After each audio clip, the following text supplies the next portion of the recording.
우리에게 주신 말씀에 근거하여 좋은 것을 주시는 하늘 아버지라는 제목으로 하나님의 은혜를 함께 나누고자 합니다. 예수님께서 제자들에게 기도를 가르쳐 주신 것은 그들이 기도할 줄 몰랐기 때문이 아니었습니다. 예수님의 제자들은 모두 유대인들로 기도를 하루에 3번씩 드렸습니다. 그럼에도 불구하고 예수님께서 제자들에게 기도를 가르쳐 주신 것은 자신들이 누구인지를 알고 무엇을 먼저 추구해야 하는지를 알려주시기 위해서였습니다.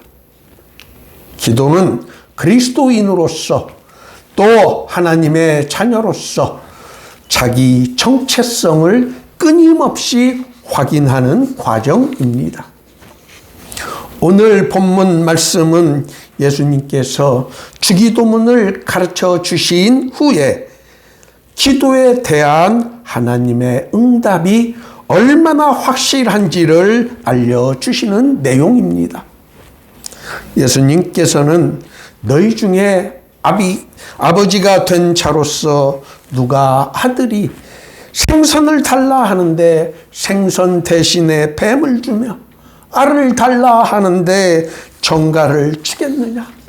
너희가 악할지라도 좋은 것을 자식에게 줄 줄 알거든 하물며 너희 하늘의 아버지께서 구하는 자에게 성령을 주시지 않겠느냐라고 가르쳐 주셨습니다.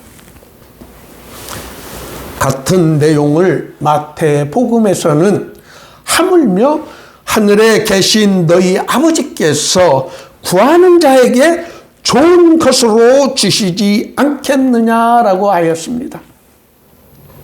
그러나 누가복음에서는 좋은 것 대신에 성령을 주신다고 하였습니다. 마태복음에서 좋은 것 대신에 왜 누가는 성령이라고 하였을까요? 우리는 여기에서 기도의 본질이 무엇인지를 발견할 수 있습니다. 기도는 우리의 필요한 것을 하나님께 구하는 것이라고 생각하지만 그보다 더 중요한 하나님과 우리와의 관계를 끊임없이 확인하는 과정인 것입니다. 하나님과 우리의 관계를 확인시켜 주는 가장 결정적인 것이 우리 안에 계시는 성령 하나님이십니다. 만일 우리 안에 성령이 계시지 아니하면 우리는 더 이상 하나님의 자녀가 아닙니다. 바울 사도는 이 진리에 대하여 로마서 8장 9절에서 만일 너희 속에 하나님의 영이 거하시면 너희가 육신에 있지 않고 영에 있나니 누구든지 그리스도의 영이 없으면 그리스도의 사람이 아니라라는 정말로 무서운 경고의 말씀을 하셨습니다. 또 바울 사도는 고린도후서 13장 5절에서 너희가 믿음 안에 있는가 너희 자신을 시험하고 너희 자신을 확증하라.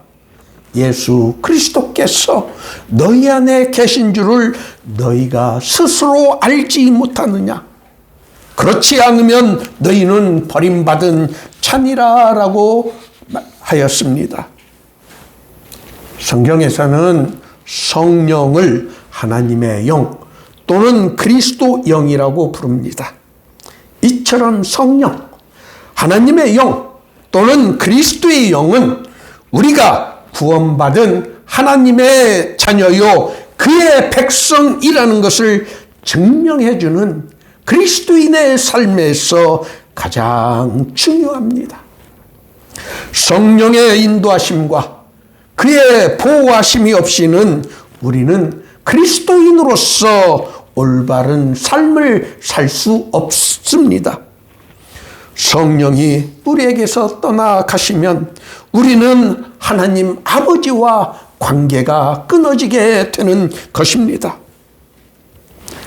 그래서 바울 사도는 데살로니가 전서 5장에서 항상 기뻐하라, 쉬지 말고 기도하라, 범사에 감사하라, 이것이 그리스도 예수 안에서 너희를 향하신 하나님의 뜻이니라 하면서 성령을 소멸하지 말고 예언을 멸시하지 말라라고 한 것입니다.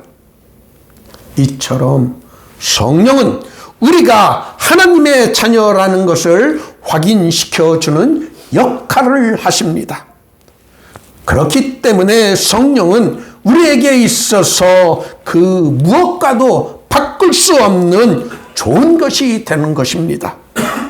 그래서 마태는 구하는 자에게 좋은 것으로 주시지 않겠느냐라고 하였지만 누가는 좋은 것 대신에 성령을 주시지 않겠느냐라고 기록한 것입니다. 우리는 우리에게 당장 필요한 것이 무엇인지를 모르고 엉뚱한 것을 구하는 경우가 많습니다. 때로는 우리에게 기도할 힘이 없어 하나님과의 관계를 확인하지 못하는 경우도 생길 수 있습니다. 그러나 우리는 염려할 필요가 없습니다. 우리 안에 우리와 함께 계시는 성령께서 우리를 대신하여 말할 수 없는 탄식으로 우리를 위해 친히 간구하여 주십니다. 바울 사도는 로마서 8장 26절에서 이와 같이 성령도 우리의 연약함을 도우시나니 우리는 마땅히 기도할 바를 알지 못하나 오직 성령이 말할 수 없는 탄식으로 우리를 위해 친히 간구하신다라고 하였습니다. 마태가 기록한 구하는 자에게 좋은 것으로 주시지 않겠느냐의 좋은 예를 들어보겠습니다.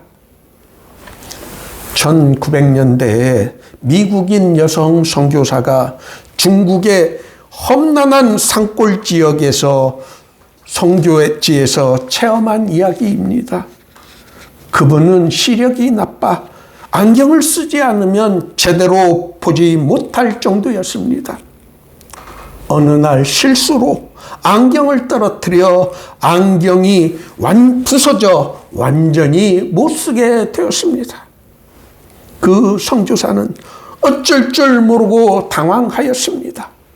그 당시에 교통 여건으로는 큰 도시로 안경을 새로 맞추기 위해서 나가야 하는데 가는데 한 달, 오는데 한 달이 걸리기 때문에 안경 없이는 선교는 제쳐두고 일상생활이 그녀에게는 불가능하여 크게 낙담하였습니다. 그 상황에서 자신이 할 수 있는 것이라고는 하나님께 기도하는 것밖에 없어 그 선교사님은 하나님께 열심히 기도하였다고 합니다. 한참을 기도하는 중에 그동안 까맣게 잊고 있었던 예전에 쓰던 안경을 나무 괴짝에 넣어둔 것이 생각이 났다고 합니다. 자신의 기도를 들어주신 하나님의 은혜에 감사해서 잊었던 안경을 생각나게 해주신 하나님께 감사하면서 그녀는 괴짝을 뒤져 안경을 찾아 썼습니다. 그러자 그 안경을 찾아 쓰자 그나마 희미하게 볼 수 있었던 사물들이 더 보이지 않게 되었습니다. 눈이 이렇게 형편없이 나빠졌다는 생각에 낙담이 된 그녀는 안경을 눈에서 벗었습니다. 안경을 벗는 순간에 사물이 아주 뚜렷하게 보여졌다고 합니다. 안경을 썼을 때보다 더 뚜렷하게 사물을 볼 수 있게 된 것입니다. 그녀에게 무슨 일이 일어난 것일까요? 하나님께서는 안경이 없이도 그 선교사님이 선교를 하고 생활할 수 있도록 그 선교사의 시력을 회복시켜 주신 것입니다. 그 선교사가 안고 있었던 문제의 근본을 치료하여 주신 것입니다.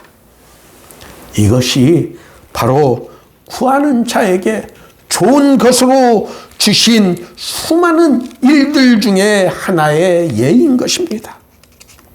이처럼 하늘 아버지께서는 우리에게 구하는 자에게 좋은 것을 주십니다.